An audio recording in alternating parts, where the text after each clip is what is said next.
আমরা এখন ডেলো পাহাড়ে আছি।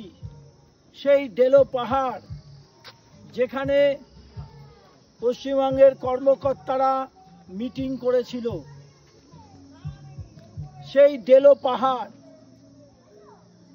পশ্চিমবঙ্গের শিল্পের উন্নয়নের জন্য এই পাহাড়ে প্রথম মিটিং ডাকা হয়েছিল এবং এখানে মাননীয় অনেক নেতৃবর্গ এই ডেলো পাহাড়ে এসেছিলেন। আজ আমরা ডেলো পাহাড়ের কিছু ইতিবৃত্তান্ত বলবো। একটা সময় এই ডেলো পাহাড় অধ্যুষিত অঞ্চলে মাওবাদীদের আখড়া ছিল। মাওবাদীরা অবাধে এই ডেলো পাহাড়ে থাকতো এবং বিভিন্ন নাশকতামূলক কার্যকলাপ চালিয়ে যেত এবং এদের সাথে চায়নাদের একটা হাত ছিল, এটা সবাই বলে। কিন্তু এরা বিভিন্ন রকম আর্মস অ্যান্ড অ্যামুনিশন চায়না থেকে পেত এবং তার মাধ্যমে এখানে এই দুষ্কৃতিমূলক কার্যকলাপ চালাতো, নিরীহ মানুষদের উপর চড়াও হতো এবং তাদের কাছ থেকে মুক্তিপণ দাবি করত। এটাই ছিল মাওবাদীদের কার্যকলাপ।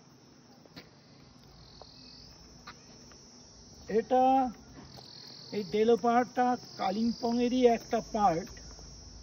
কালিম্পংয়ের অধ্যুষিত অংশের একটা, এটা ঠিক ফুটহিল অফ হিমালয় বলা যেতে পারে।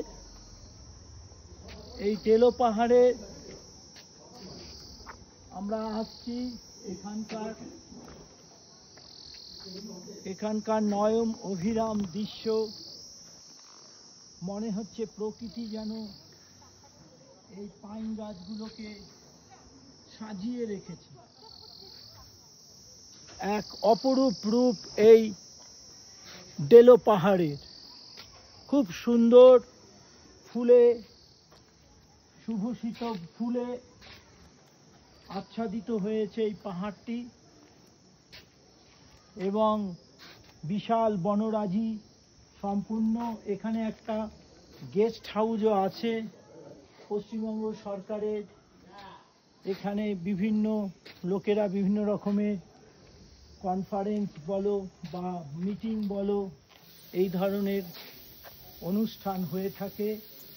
এছাড়া বিভিন্ন সরকারের একটা প্রজেক্ট বলা যেতে পারে এই ডেলো পাহাড়ে। এক কথায় এখানে একটা গেস্ট হাউস আছে।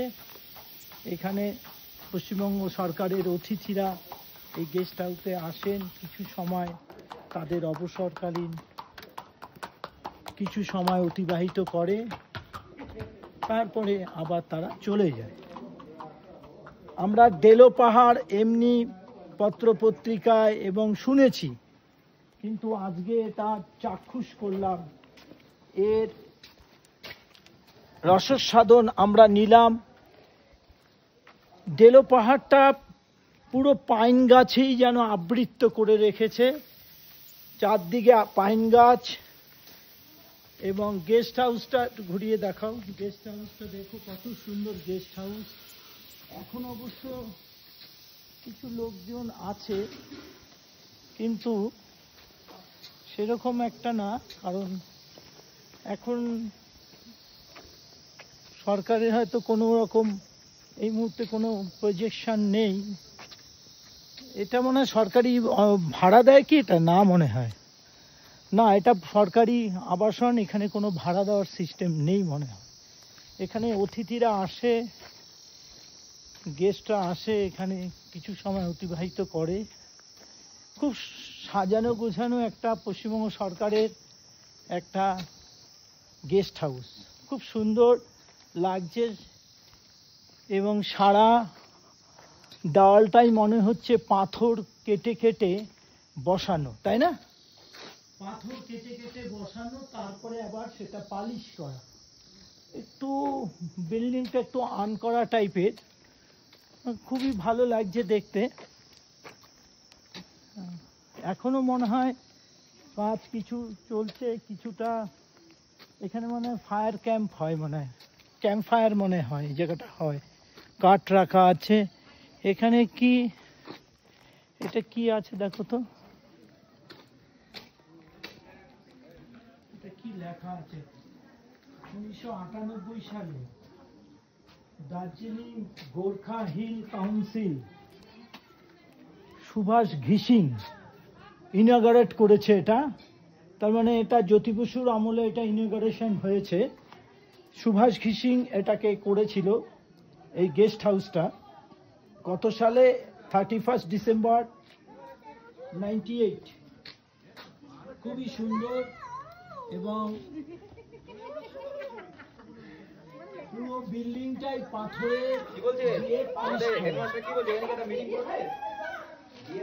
এখানে আমাদের মিটিং করতে গেলে সরকারি নিয়মে বুকিং করতে হয় এবং বুকিং করতে গেলে কসান মানি জমা দিতে হয়, এটা সরকারি নিয়ম। পরে তুমি কসান মানিটা পেয়ে যাবে। কিন্তু কতজনকে নিতে চাও? এই মিটিং এ যারা আসতে চাইছে, আমরা তো ভেবেছিলাম একটা প্রজেক্ট করবো, 25 কোটি টাকার একটা প্রজেক্ট আছে, কিন্তু কথা হচ্ছে যে সরকারি কাগজপত্র মেমোরেন্ডাম কি করব না করব সেগুলো তো এখানে সাবমিট করতে হবে। সেই কারণেই আমরা এটাকে একটা আলোচনা স্তরেই রয়ে গেছে। ভালো কিছু করতে গেলে ভালো লোকের দরকার, কিন্তু আমাদের ভালো লোক আছে, কিন্তু কথা হচ্ছে যে এত তড়িঘড়ি করে তো হবে না। আমাদের এইগুলো নিয়ে চিন্তা ভাবনা করে তারপরে আমাদের মেমোরেন্ডাম জমা দিতে হবে, তারপরে তো আমরা এগুলো করব না।